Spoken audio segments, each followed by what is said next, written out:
Assalamualaikum warahmatullahi wabarakatuh.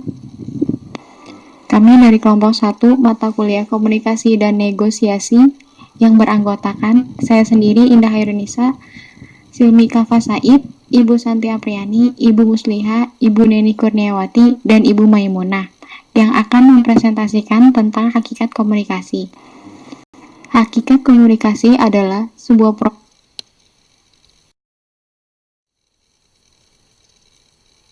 proses pernyataan antar manusia di mana yang dinyatakan adalah pikiran atau perasaan seseorang kepada orang lain dengan menggunakan bahasa sebagai alat penyalurnya.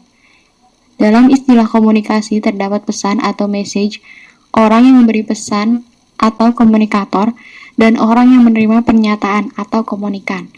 Komunikasi juga berarti proses penyampaian pesan oleh komunikator kepada komunikan.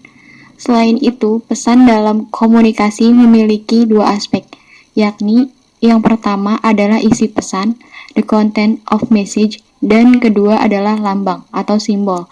Secara konkret, pesan adalah pikiran atau perasaan, sementara lambang adalah bahasa.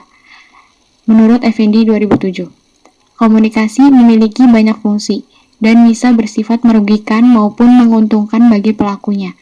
Hal tersebut tergantung pada bagaimana pola komunikasi atau model komunikasi yang telah dilakukan. Pengertian komunikasi dan proses komunikasi. Pengertian komunikasi. Istilah komunikasi berasal dari kata Latin communicare atau communis, yang berarti sama atau menjadikan milik bersama. Kalau kita berkomunikasi dengan orang lain, berarti kita berusaha agar apa yang kita sampaikan kepada orang lain tersebut menjadi miliknya.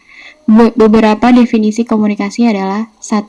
Komunikasi adalah kegiatan pengoperan lambang yang mengandung arti atau makna yang perlu dipahami bersama oleh pihak yang terlibat dalam kegiatan tersebut. Menurut Astrid. 2. Komunikasi adalah kegiatan perilaku atau kegiatan penyampaian pesan atau informasi tentang pikiran atau perasaan. Menurut Robin J.G. 3. Komunikasi adalah sebagai pemindahan informasi dan pengertian dari satu orang ke orang lain. Menurut Davis tahun 1981. 4. Komunikasi adalah berusaha untuk mengadakan persamaan dengan orang lain. Menurut Cramwell. 5. Komunikasi adalah penyampaian dan memahami pesan dari satu orang kepada orang lain. Komunikasi merupakan proses sosial. Menurut modul PRT Lembaga Administrasi. Proses komunikasi. Proses komunikasi merupakan suatu proses yang mempunyai komponen dasar sebagai berikut: pengirim pesan, penerima pesan, dan pesan. Semua fungsi manajer melibatkan proses komunikasi. 1. Pengirim pesan atau sender, dan isi pesan atau materi. Pengirim pesan adalah orang yang mempunyai ide untuk disampaikan kepada seseorang dengan harapan dapat dipahami oleh orang yang menerima pesan sesuai dengan yang dimaksudkannya. Pesan adalah informasi yang akan disampaikan atau diekspresikan oleh pengirim pesan. Pesan dapat verbal atau non-verbal, dan pesan akan efektif bila diorganisir secara baik dan jelas. Materi pesan dapat berupa informasi, ajakan, rencana kerja, pertanyaan, dan sebagainya.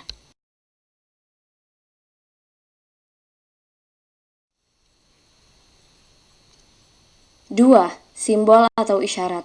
Pada tahap ini, pengirim pesan membuat kode atau simbol sehingga pesannya dapat dipahami oleh orang lain. Biasanya, seorang manajer menyampaikan pesan dalam bentuk kata-kata, gerakan anggota badan, tangan, kepala, mata, dan bagian muka lainnya. Tujuan penyampaian pesan adalah untuk mengajak, membujuk, mengubah sikap, perilaku, dan menunjukkan arah tertentu.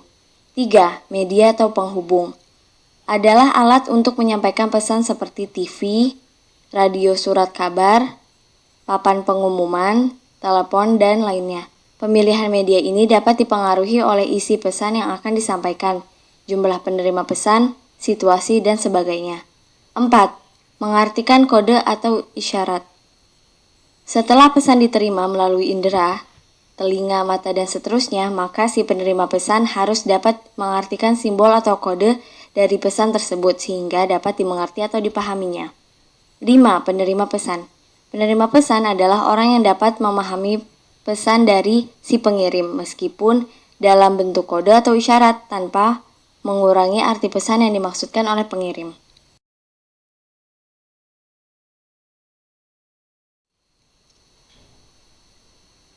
Teori komunikasi verbal dan non-verbal.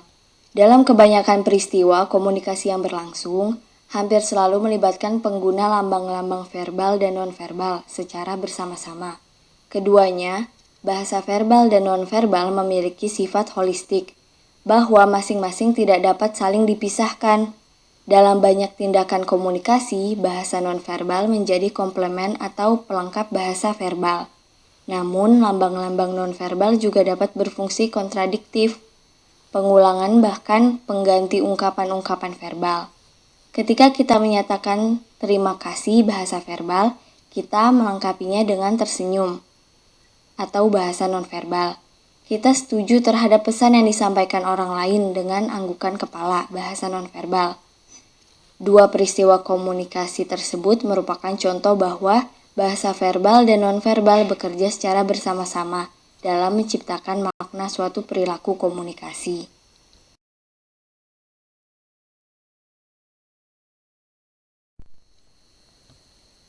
Teori komunikasi verbal. Komunikasi verbal adalah komunikasi yang menggunakan kata-kata, baik itu secara lisan maupun tulisan. Komunikasi verbal paling banyak dipakai dalam hubungan antara manusia untuk mengungkapkan perasaan, emosi, pemikiran, gagasan, fakta, data, dan informasi serta menjelaskannya, saling bertukar perasaan dan pemikiran, saling berdebat dan bertengkar. Komunikasi verbal mencakup aspek-aspek berupa A. Vocabulary atau perbendaharaan kata-kata. Komunikasi tidak akan efektif bila pesan disampaikan dengan kata-kata yang tidak dimengerti. Karena itu, olah kata menjadi penting dalam komunikasi. B. Rancing atau kecepatan. Komunikasi akan lebih efektif dan sukses bila kecepatan bicara dapat diatur dengan baik, tidak terlalu cepat atau terlalu lambat. C. Intonasi. Suara akan mempengaruhi arti pesan secara dramatik sehingga pesan akan menjadi lain artinya bila diucapkan dengan intonasi suara yang berbeda. Intonasi suara yang tidak profesional merupakan hambatan dalam berkomunikasi.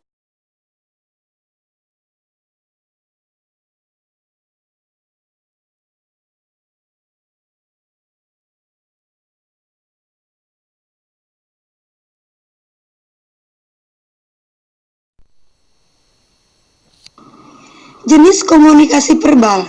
1. Berbicara dan menulis. Berbicara adalah komunikasi verbal vokal, sedangkan menulis adalah komunikasi verbal non-vokal. Presentasi dalam rapat adalah contoh dari komunikasi verbal. Surat menyurat adalah contoh dari komunikasi verbal non-vokal. 2. Mendengarkan dan membaca. Mendengar dan mendengarkan adalah dua hal yang berbeda. Mendengar mengandung arti hanya mengambil getaran bunyi, sedangkan mendengarkan adalah mengambil makna dari apa yang didengar. Mendengarkan melibatkan unsur mendengar, memperhatikan, memahami, dan mengingat. Membaca adalah suatu cara untuk mendapatkan informasi dari sesuatu yang ditulis.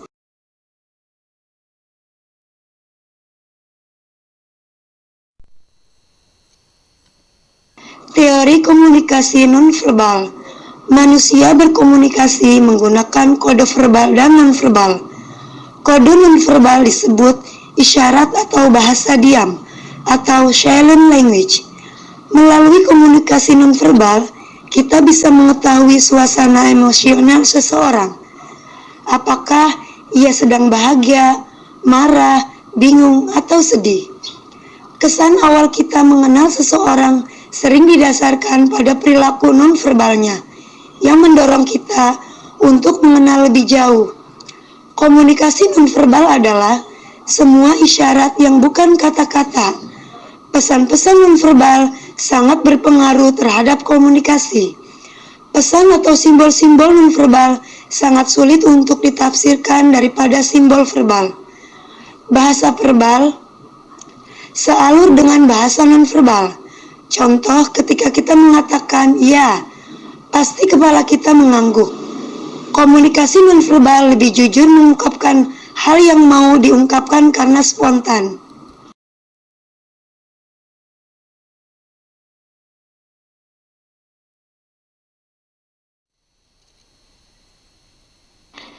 Komunikasi nonverbal meliputi semua aspek komunikasi, selain kata-kata sendiri, seperti sebagaimana kita mengucapkan kata-kata atau volume, fitur, lingkungan yang mempengaruhi interaksi, suhu, pencahayaan, dan benda-benda yang mempengaruhi citra pribadi dan pola interaksi, seperti pakaian, perhiasan, dan mebel.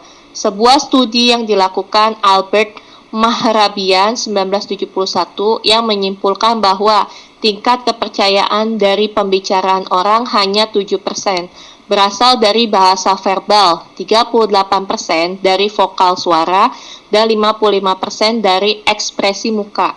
Ia juga menambahkan bahwa jika terjadi pertentangan antara apa yang diucapkan seseorang dengan perbuatannya, orang lain cenderung mempercayai hal-hal yang bersifat nonverbal.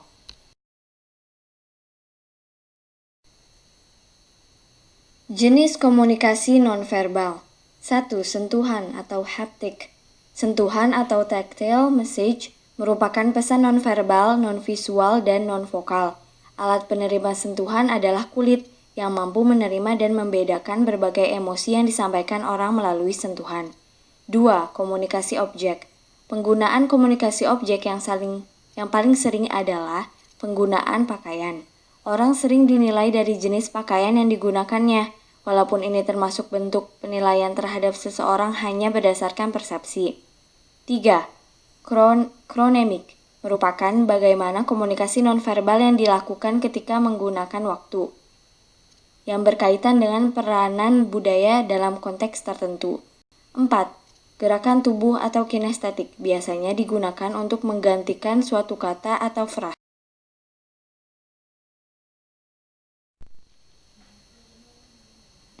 Karakteristik komunikasi nonverbal. 1. Komunikatif, yaitu perilaku yang disengaja atau tidak disengaja untuk mengkomunikasikan sesuatu, sehingga pesan yang ada bisa diterima secara sadar. 2. Kesamaan perilaku, yaitu kesamaan perilaku nonverbal antara satu orang dengan orang lain. Secara umum bisa dilihat pada gerak tangan, cara duduk, berdiri, suara, pola bicara, kekerasan suara, cara diam. 3. Artifaktual, yaitu komunikasi nonverbal bisa juga dalam bentuk artefak seperti cara berpakaian, tata rias wajah, alat tulis, mobil, rumah, perabot rumah, dan cara menatanya. Barang yang dipakai seperti jam tangan. 4. Konstekstual, yaitu bahasa nonverbal terjadi dalam suatu konteks, membantu menentukan makna dari setiap perilaku nonverbal. 5. Paket, yaitu bahasa nonverbal merupakan sebuah paket dalam satu kesatuan. Paket nonverbal jika semua bagian tubuh bekerja sama untuk komunikasikan makna tertentu. 6. Dapat dipercaya. Pada umumnya, kita cepat percaya perilaku nonverbal.